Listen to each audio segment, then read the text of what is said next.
You circled your calendars. This is the show we've all been waiting for, looking at the year 2 tight ends. But don't worry, we got plenty to talk about and another topic that hopefully will be interesting for you fantasy managers out there. Started fantasy points among quarterbacks in 2020.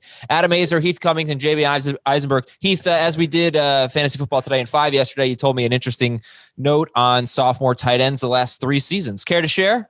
I like the way that you came up with the started fantasy points and you did the quarterbacks and you were a little disappointed by what you found and you thought, how can I highlight this and make it look less terrible? I know I'll pair it with the year 2 tight ends. It will be the most interesting thing on the show. No, I think that the thing that I said yesterday on FMT and 5 was each of the last 3 years, we've had a pair of second-year tight ends finish as top 10 tight ends. I don't think that's going to happen again in 2021, but it is something that's happened. Most of those guys were not very good as rookies. Right. Oh, there's 2 this year. Who? Cole Kmet and Adam Troutman. Top 10? Potential. Yeah. Well, it gets a little better if you want to expand it to top 15. In 2018, we had 4 sophomore tight ends finish top 15. In 2019, we had 3. And in 2020, we had 2. And in each of the last 3 seasons, we've had one sophomore tight end, year 2 tight end, finish top 12 in PPR after a rookie season with fewer than 400 yards. Okay, David Njoku, 86 yards. Mike Gesicki, 202 yards as a rookie. That's terrible. And he finished 12th in 2019. And TJ Hawkinson, 367 yards, 2 touchdowns. So Cole Kmet is at 243 yards. He was the best tight end last year. 2 touchdowns for him, but maybe that he can sneak in and the targets got better later in the year. So Jamie, how many year 2 tight ends will be drafted in 12-team leagues? Probably just those 2 if Troutman is the starter for the Saints. But I don't think he's a lock. Kmet, I think, is going to be one of those guys that by the time we get to middle of August, that there's enough buzz to take him as that second guy, kind of in that Irv Smith range of how you were drafting him this year. And then you'll drop him if he doesn't do anything like you did with Irv Smith. But that's the type of, I think, fantasy option that he'll be. Look, we have to see what this Bears offense looks like. Clearly, there's a quarterback issue that has to be addressed. There's a number 1 wide receiver issue that has to be addressed. But if the quarterback is competent and the wide receiver issue is still the same, I think Cole Kmet has a chance to be a decent fantasy option. Heath, what do you think about Cole Kmet? I think it's good to hear all the things we just said about not holding a rookie's production against them. It's also true that often second-year tight ends aren't that great. I mean, it can take a tight end a while to become really good for fantasy. I am more in a wait and see what happens with the situation type of place with Cole Kmet. I think there's a possibility, like Jamie said, if he gets a decent quarterback and they don't have a really good number 1 wide receiver, then I will be much higher on him than I am right now. Jamie took Cole Kmet a month ago, or like a month and a half ago at this point in our PPR league draft. I reference it all the time. You took him in the 14th round out of 15 rounds. I don't think there was another. Was there another tight end off the board? No, I think he was the last one. He was not my starter. No. Blake Jarwin was the tight end picked before that. That was my. I think you cursed at me when I made that. I did. Yeah, it felt good. All right, let's get to my next question here. How many tight ends from this class are worth rostering in a dynasty league? 6, 5. I mean, when you ask that question, there is a huge range in the size of rosters in dynasty leagues. So that I don't even know what you would say the standard roster is for a dynasty league. But if we said 20, with maybe a few taxi squad spots, then I would say 5 to 6 is the answer. You name them, please. I don't know if I can name all of them. Cole Kmet. Kmet and Troutman for sure. Alberto. You got to look at Harrison Bryant, Alberto. Yep. And then the 2 Patriots guys I think are worth holding on to for another year with Asiasi and Dalton Keene, just to see if one of them can maybe step up and show you something. Asiasi seems to be the better of the 2, but I don't think there's anything guaranteed there. Bryson Hopkins is going to get an opportunity with Gerald Everett most likely leaving as a free agent. And we know that Sean Payton. We know that the Rams like to use two tight ends. So would not surprise me if Hopkins has an opportunity. Whether he's good or not, I don't know, but we'll find out. But I think that's the group of guys you're looking at there. I would like to have Donald Parham on a roster as well for now. Yes, not drafted, but gets some big opportunity as well. Donald Parham out of Stetson, also played in the XFL, was not drafted, undrafted free agent in 2019, made his debut last year, and he had 20 targets in 13 games. 7 of them came in weeks 16 and 17. Those were the 2 games that Hunter Henry missed. He was on the COVID list. So 2 games, he had 47 yards against Denver in week 16. He had 37 yards and a touchdown at Kansas City in week 17 against backups, but still did some good stuff, I guess, toward the end of the season there with Hunter Henry. Yeah, that's Donald Parham, who you might forget about, as I sort of did yesterday and on Fantasy Football Today in 5 as part of this class because he was not drafted. And I don't even know that he was part of he's 2019, right? So, well, he wasn't in the NFL in 2019 though. He was right. He graduated college, I think is what I'm trying. He's not in the same college class as this group. Maybe he doesn't fit into the second year tight ends, but I just thought since last year was his first year in the NFL. He does. Yeah, no. All right. Last question here. All right. In a dynasty league, would you rather have Cole Kmet or a Cowboys tight end, Jarwin Schultz, dynasty league? Kmet for me. Yeah, Kmet for me too. And I like Blake Jarwin a lot, but I mean, I think you look at what pedigree is and obviously opportunity, and Kmet has both of those. Okay, would you rather have Kmet or OJ Howard, dynasty? Kmet. I actually have them back to back, but I do have Kmet higher. Where do you have Evan Ingram? He's currently slightly ahead of those two, but I don't feel like they're all in the same range. I'd rather have Kmet over all of them. I'd rather have Ingram over Howard. At this time, I'd like to take a look at the 2015 tight end draft class, headlined by Devin Funchess, who wasn't even a tight end. After that, Max Williams, Clive Walford, Jeff Hireman I think there was one more that I'm forgetting that wasn't good off the board, the first 5. Yeah, terrible tight end class. Hopefully this one's not as bad, but obviously very little production as rookie. So it starts with Cole Kmet. And in Jimmy Graham, in the first 9 games of the season, Kmet had 8 targets. And Jimmy Graham had 55 targets. And he was the number 6 tight end in non-PPR, number 5 in PPR. The next 2 games, neither of them got a lot of looks. They combined for 12 targets. But the last 5 games of the season, you had 30 targets for Kmet. You had 15 for Graham. Kmet had 20 catches, 149 yards, and a touchdown on those 30 targets. And then in the postseason, Kmet had 4 targets. Graham had 2. Graham caught a touchdown.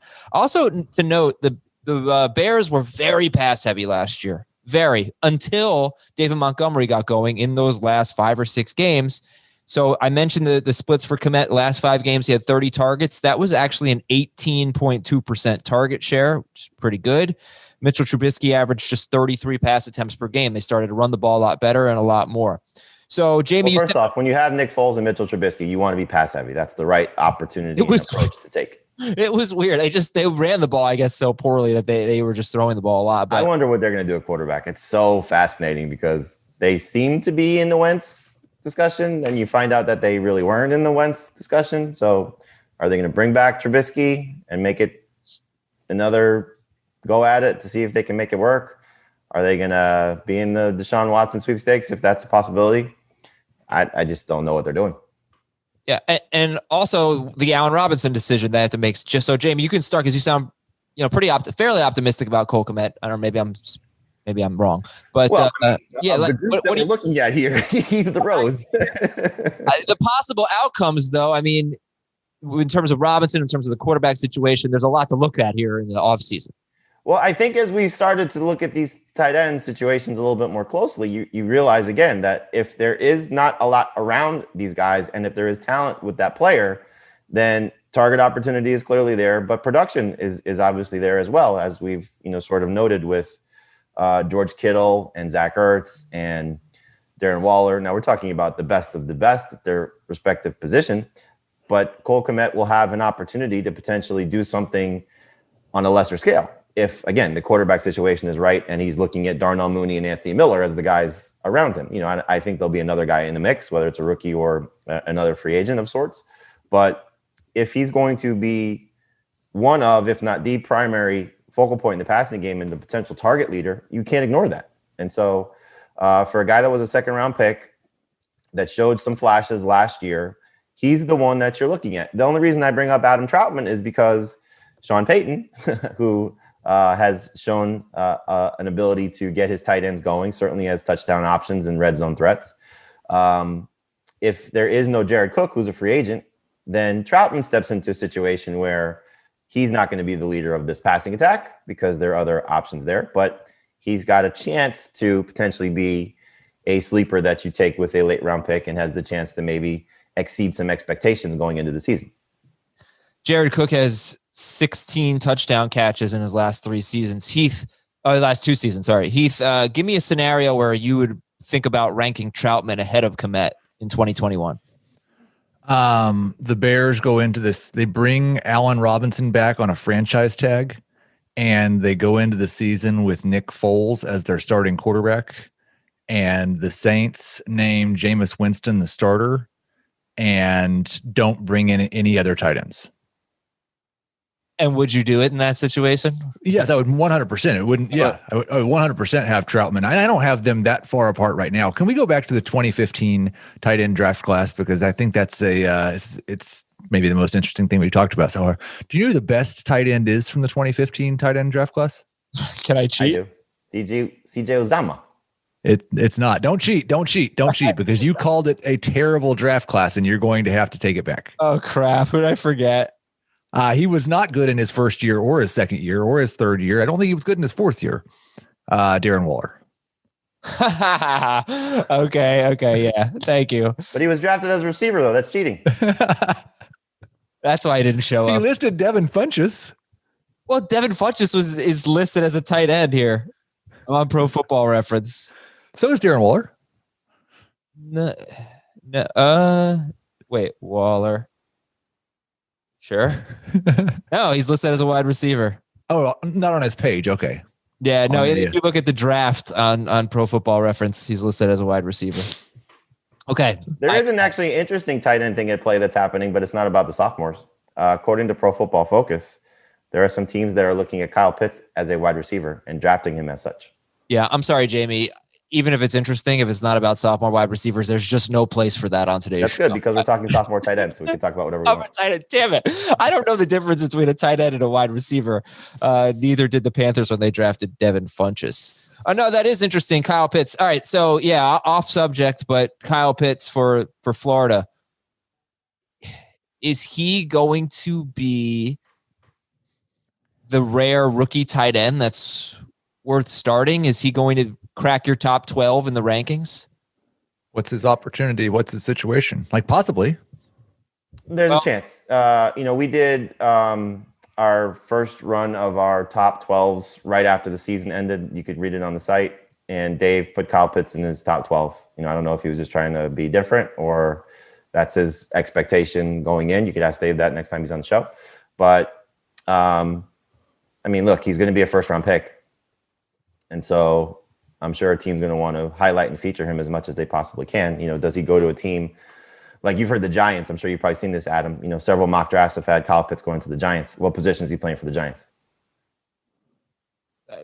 I would think tight end, but yeah, then that would be a bad year for him. That might mean one more year of Evan Ingram. But let's say Cincinnati at 5 takes him. He will not be a top 12 tight end for me. He'll be in that Adam Troutman, Kmet range of a guy that I'll take as a second tight end, but not with the Bengals, no. Yeah, I was going to guess 15 was where he would be ranked if he was on the Bengals. Carolina at 8. Who's the quarterback? They are wildcatting it with Christian McCaffrey all year. They threw the ball like 17 times to their tight end last year, so I'm going to say outside of the top 15. Yeah, but again, if they're making that investment, that tells you that it was more Ian Thomas than it is the offense. If they did take him 8, yeah. Dallas 10. What are the Cowboys doing? Why do they need a tight end? Well, because they could have a true stud tight end. They could, but they have a true stud receiving core that they need. Why did they need CeeDee Lamb? They took best player available last year. It's true. Fair point. No, still in that 15 range, like he said. Okay, you tell me. Giants at 11. That is mocked quite a bit. Ingram's cut. No, I think he's playing wide receiver then. Oh, okay. Yeah, that'd be good. The only thing that would make this a nightmare for Kyle Pitts for fantasy is if fantasy sites designate him as a wide receiver because he's drafted that way. Oh yeah, if he is drafted as a wide receiver, then they have to make him a wide receiver, right? Well, the only way that they would be designated as a wide receiver is if the Giants come out and say right off the bat, we're not drafting him to play tight end, we're drafting him to play wide receiver. Well, do you know what happened with Funchess? You remember what we did there? Well, it was the same thing with Lynn Bowden last year, right? No, we weren't giving dual eligibility at that time. Okay. Well, back to the sophomore tight ends. Anything else you guys want to talk about? Tell me why you think highly of Adam Troutman. I mean, he had 16 targets last year. You caught 15 of them. Is that right? I didn't even notice that. What do you think about Adam Troutman? Like, why do we care about him? Okay. I'm just system. Searching. I think Heath is right. It's got to be, more. It probably has to be Jameis Winston as opposed to Taysom Hill to be really excited about that. But look at this receiving core. I mean, obviously Emmanuel Sanders had some good moments last year. Is he guaranteed to be back? What Kamara and Michael Thomas are going to do. The third guy could be Troutman. Look at that catch rate. 94%. 15 of 16 targets. Look at that ADOT. 4 yards for Adam Troutman. Okay, Donald Parham. If Hunter Henry were not back and Donald Parham entered the season as the starting tight end, is he a top 15 tight end? No, but he's close. Not too far, but not quite. All right, so here's your scenario. Allen Robinson's back, but they have a different quarterback. We don't know who it is. Hunter Henry's gone, and Emmanuel Sanders is gone. How would you rank Cole Kmet, Donald Parham, Adam Troutman? And Jameis Winston's the quarterback. Kmet, Troutman, Parham. Troutman, Kmet, Parham. I think this is going to conclude our discussion of sophomore tight ends. I keep an eye on the Patriots quarterback situation too, because one of those two guys has a shot. They seem to like Asiasi better, but we'll see. They were both, second round picks? Third round picks. Third round picks? Oh, right. And the only second round pick was Cole Kmet last year. Okay, we got some news and notes. Philadelphia released Deshaun Jackson and will release Alshon Jeffrey, according to Ian Rappaport.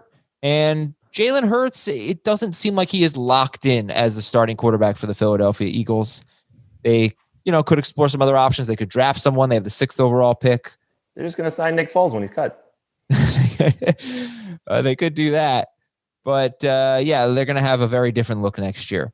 Derek Carr is in the Raiders' plans for 2021, according to Ian Rappaport. He's all right. Heath, what do you think about Derek Carr? Great when it's not cold.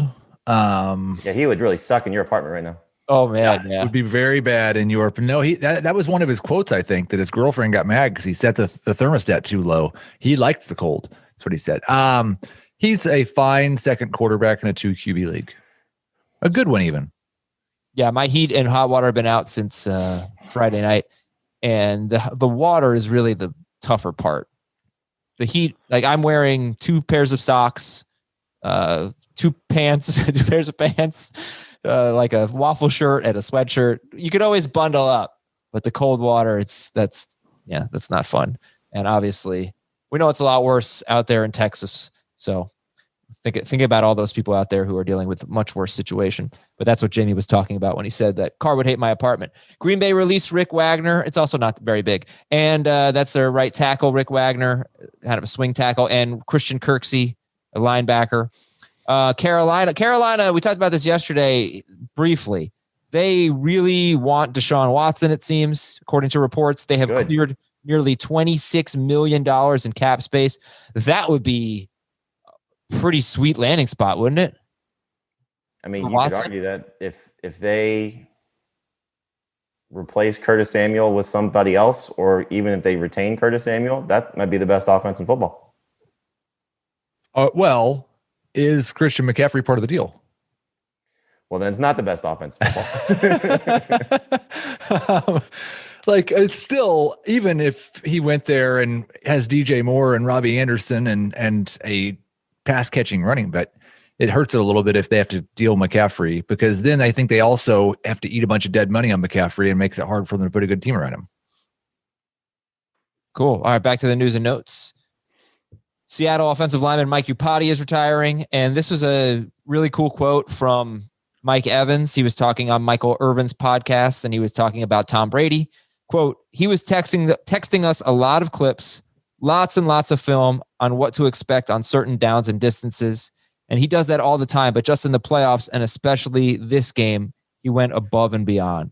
And he went on to say, talking about how this isn't going to work in this situation. You got to run this type of route like this. I don't know. I thought it was really interesting.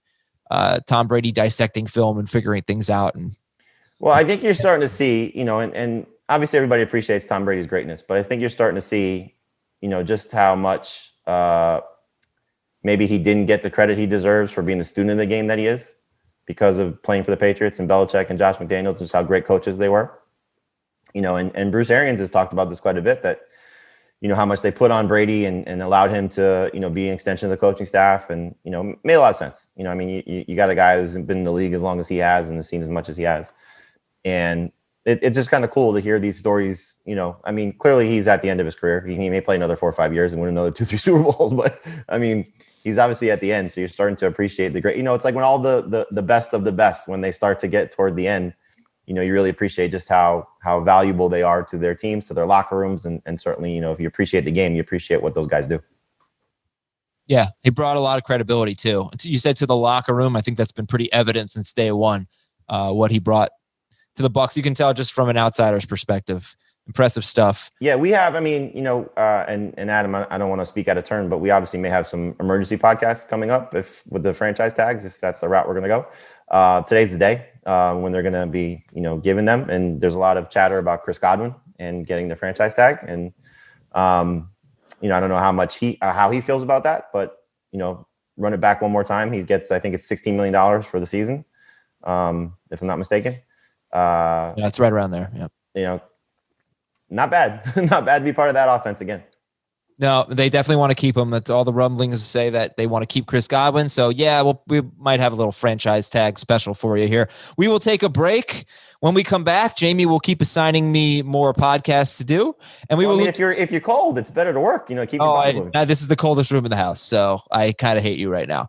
But we'll be right back on Fantasy Football Today to talk about started quarterback fantasy points and your emails at fantasyfootball@cbsi.com. Back here on Fantasy Football Today, I want to remind you that you can listen to our show on your smart speakers. If you have Alexa, just say, Alexa, play the latest episode of the Fantasy Football Today podcast. Or you could say, hey, Google, play the latest episode of the Fantasy Football Today podcast. Pretty simple stuff. So check us out on your smart speakers. Also on YouTube, youtube.com/fantasyfootballtoday. All right, so here's what I did. I wanted to see if there were players out there that, they scored a lot of points, but they were always on your bench, or you started them and they did very poorly the week you started them, and they're so frustrating to have on your roster, this and that. I only looked at the first 13 weeks. I did not look at the fantasy postseason. By that point, at least half the league is eliminated. The start percentages, the roster percentages, they just don't really mean much. So I looked at the first 13 weeks. I did the quarterbacks, where they ranked in terms of actual fantasy points, where they ranked in terms of started fantasy points, which is just their fantasy points that each week time multiplied by their percentage started, and added it all up, and came up with a new list.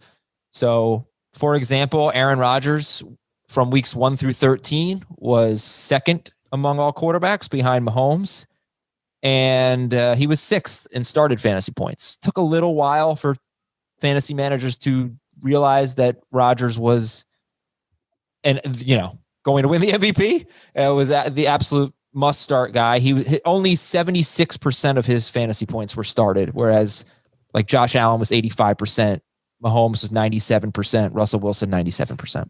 But the most interesting one was Ryan Tannehill, because he finished 7th from weeks 1 through 13. He was the number 7 quarterback, but only 31% of Ryan Tannehill's fantasy points were started. And he was 14th in started fantasy points, behind Justin Herbert, behind Ben Roethlisberger, behind Drew Brees, who missed some time, behind Dak Prescott. In terms of started fantasy points, Dak Prescott scored more than Ryan Tannehill in 13 weeks. So he was the most interesting one. I wonder how many people paired Tannehill and Rodgers. Yeah, maybe. But what I took away from it was that, you go into every week thinking, geez, is he going to throw enough? I can't start him. He might throw 22 times. It's going to be a Derrick Henry game. And ended up burning a lot of fantasy managers because they had him on their bench a lot.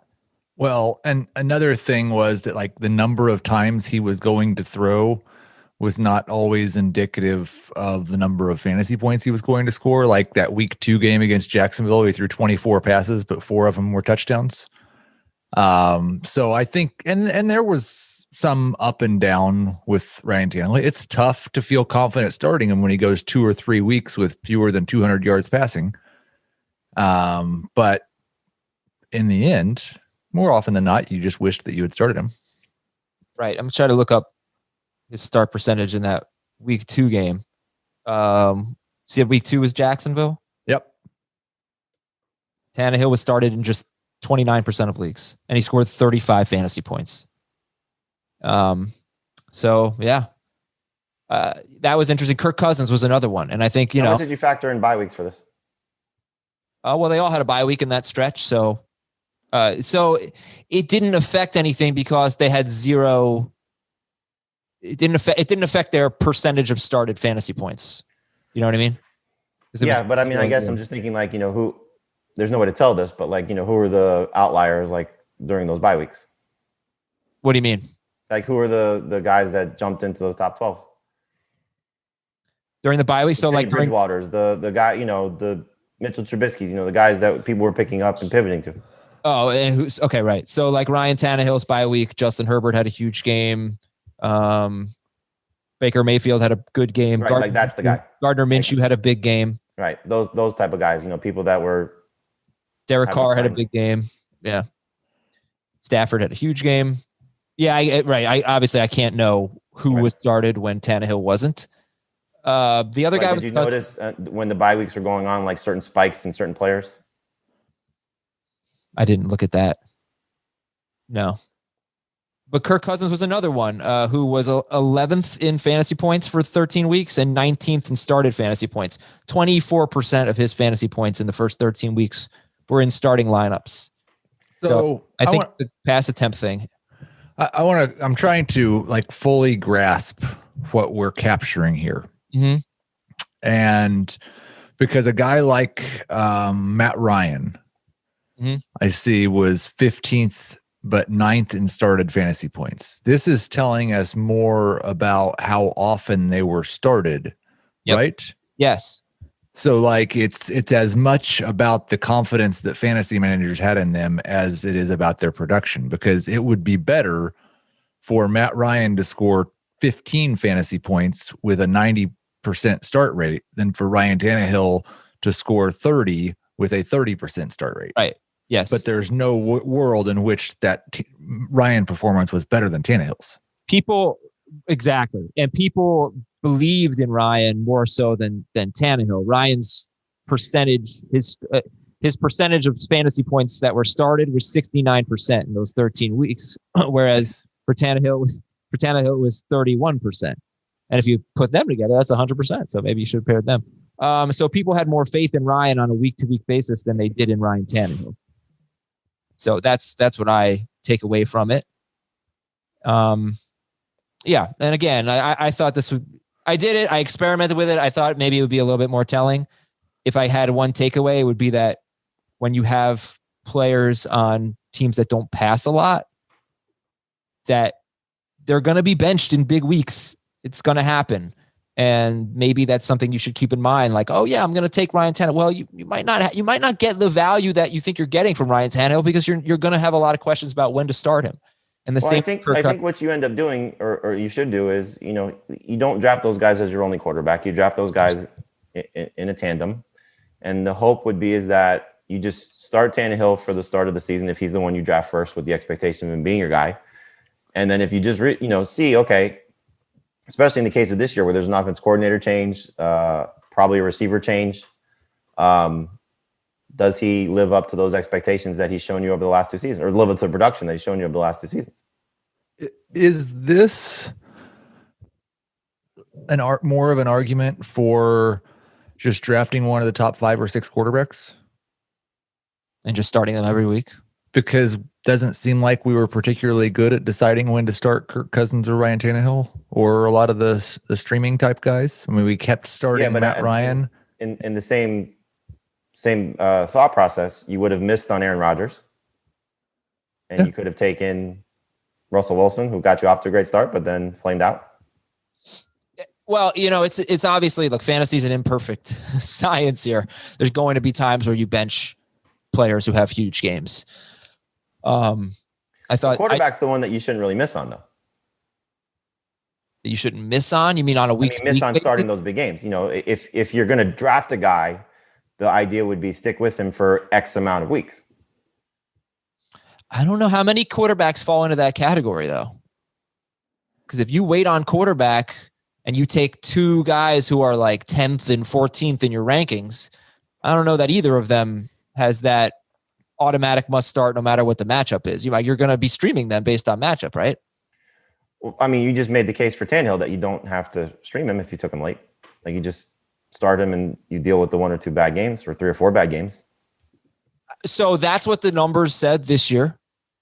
But 2 years for him. Yeah, sure. As a starter for the Titans, I wonder how many people would actually have the chutzpah to do that when they're facing a team where it just doesn't seem like. Well, clearly not based on the start percentage. I mean, that tells you that most people don't. Exactly. Anybody started under 50% is going to be in that category of I don't trust. So, and look, we're at fault for this. I mean, I say sit Ryan Tannehill when he's got a bad matchup. We don't expect him to throw. Heath's projections, spit out a number that say don't trust him in this spot. Dave's his column will say, stay away from him. We're all fall victim to this. It's just the nature of, like you said, Adam's nature of fantasy. But in the overall picture, and I know like Heath falls, into this category of like Russell Wilson, for example. You're going to deal with the bad games with the hope that you get the Tyler Lockett games. How many times we have the Tyler Lockett conversation that, I was saying sit, Heath was saying start. He comes out with a 50-point game and I look like an idiot and he looks like a genius, So it's that type of mentality when you draft your fantasy team. I think, this was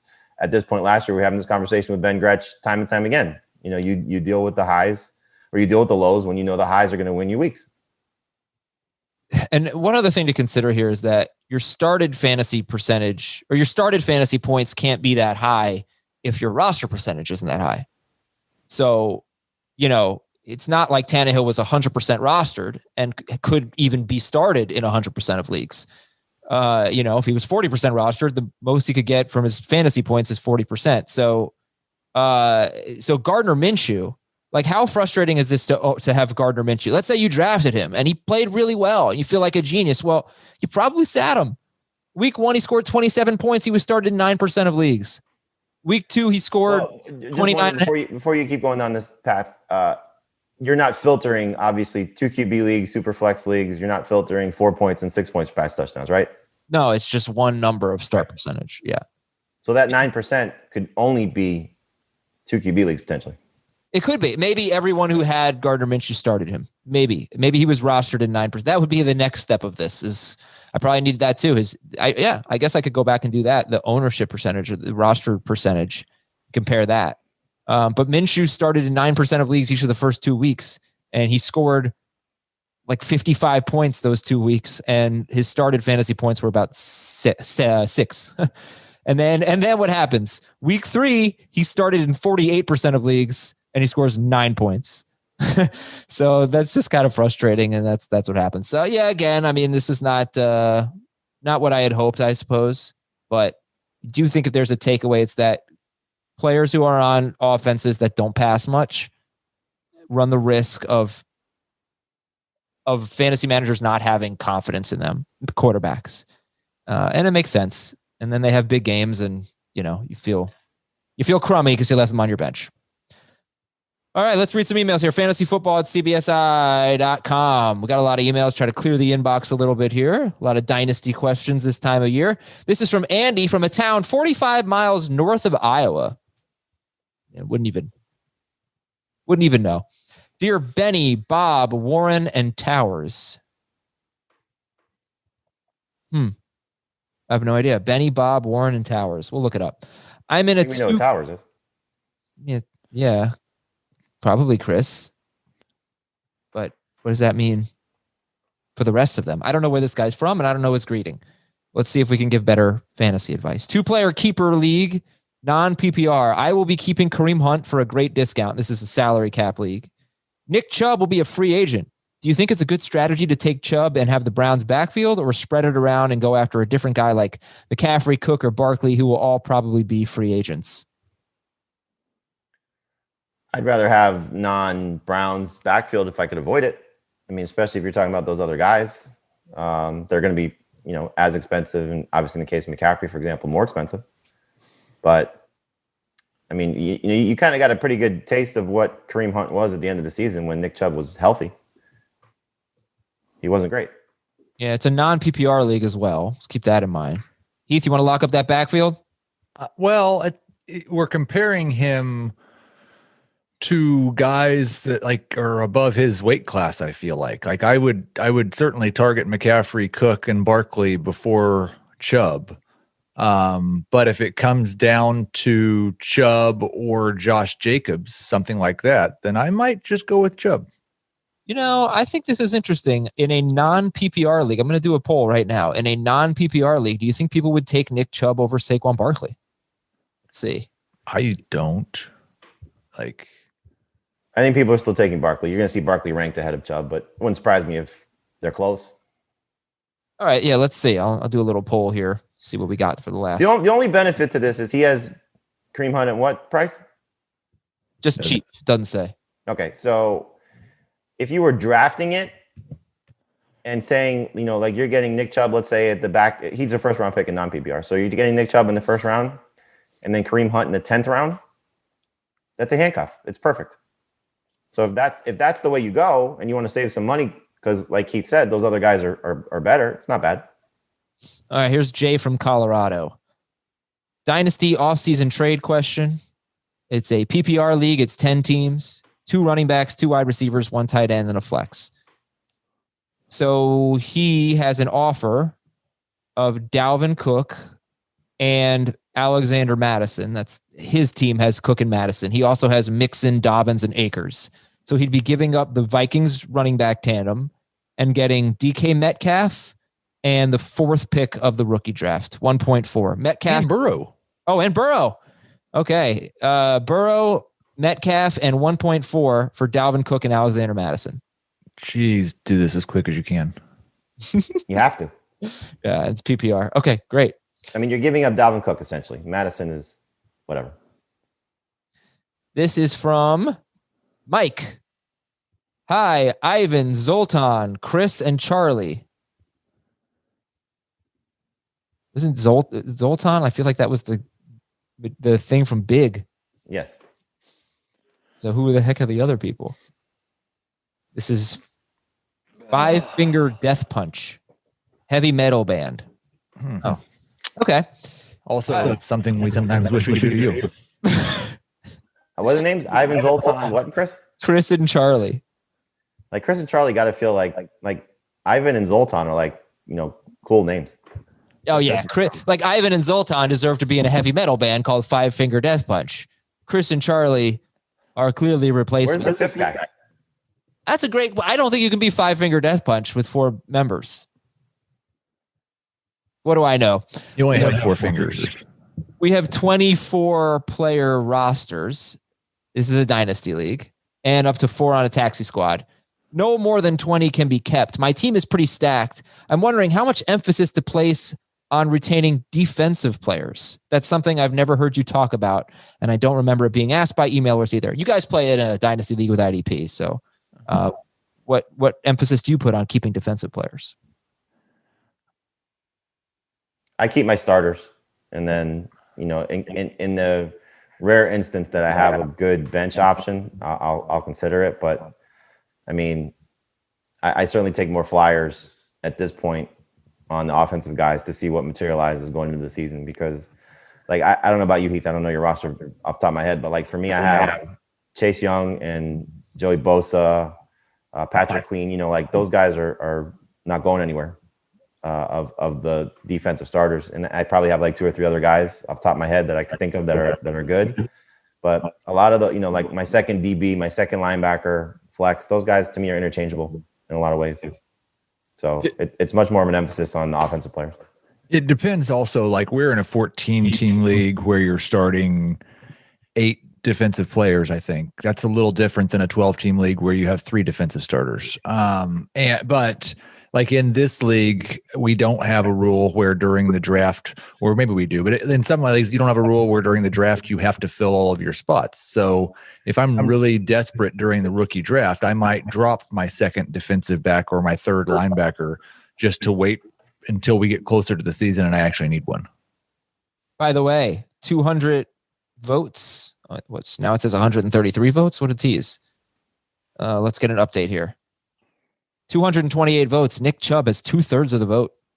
Who would you rather have, Nick Chubb or Saquon Barkley in a non-PPR league? Yeah, I'm sure a lot of that is recency bias too. Well, I mean, it's not just that. Nick Chubb is... Chubb's great. But I think that much... How crazy is this? Kind of speaks to 2020. Yeah, well, I think people were worried about the injuries with Barkley. Not that Chubb didn't get hurt, but 2 years in a row for Barkley. How crazy is this? How azery is this? Nick Chubb is the best pure rusher in the NFL.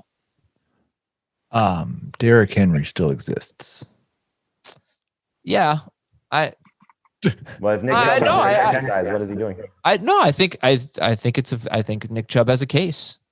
Derrick Henry got a lot more carries last year, and he deserves credit for that because you can't really. I don't think anyone could handle the workload that Derrick Henry does.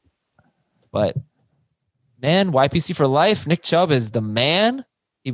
Big plays. He's the man. He's great player. Big plays compared to Derrick Henry. Percentage wise, like if you go, he's been top 2 in 20+ yard carries 2 years in a row, and Henry had more, but this year than Chubb did. But Henry had, Chubb missed a lot more carries. I mean, a lot more carries. So they both are among the best in that. All right. Well, it's not crazy. From Kalen. Last email here. Oh, wait, did I skip? I skipped Lee. Sorry, Lee. All right, 10-team PPR league, 3 wide receivers and 2 flex. Scoring bonuses for big plays, 40+ yard plays. I get 1 keeper on 3-year contracts. I'm trying to decide between Cam Akers in round 6, DeAndre Swift in round 9, or Hurts or Herbert in round 15.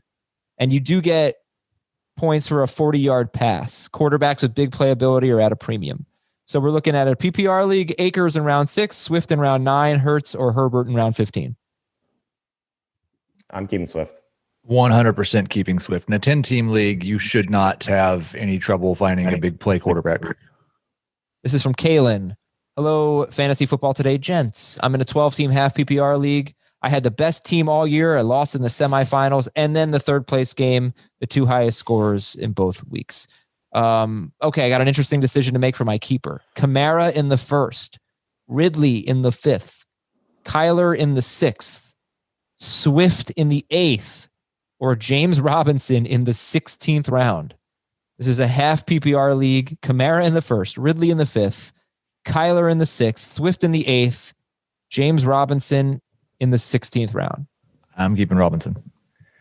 If Robinson is still the starter, Robinson is the easy choice. There is a lot of chatter coming out of Jacksonville that they're going to add a running back at some point in the draft or free agency. So depending on who that person is, then that will sway it for me. But as of now, it would be Robinson. Swift is the easy fallback option, though. Knowing these guys, I would say that Kyler Murray is last on this list, right? Kyler in the 6th. I mean, you just have better options. Not like Kyler's bad. No, you're right, but he'll be Ridley last. in the 5th is pretty good too. Ridley on the 5th is to me like the safest. Well, but Kamara, I assume you're looking at, like, even though it's the 1st, it's the 10th 10th overall pick. So that's like even in the first round, he's a discount. Yeah, that's true. All right. Well, that's it for today's show, everybody. Thanks so much for listening. Is tomorrow kickers and sophomore kickers tomorrow? We might be back with some franchise tag news, so stay tuned for that. Jamie and Heath, thank you guys very much. We've got early sleepers coming up later on this week as well. I'm Adam. Talk to you later. Want more of the Fantasy Football Today podcast and nonstop year-round fantasy advice? It's simple. Hit the subscribe button and hang with us all throughout the year.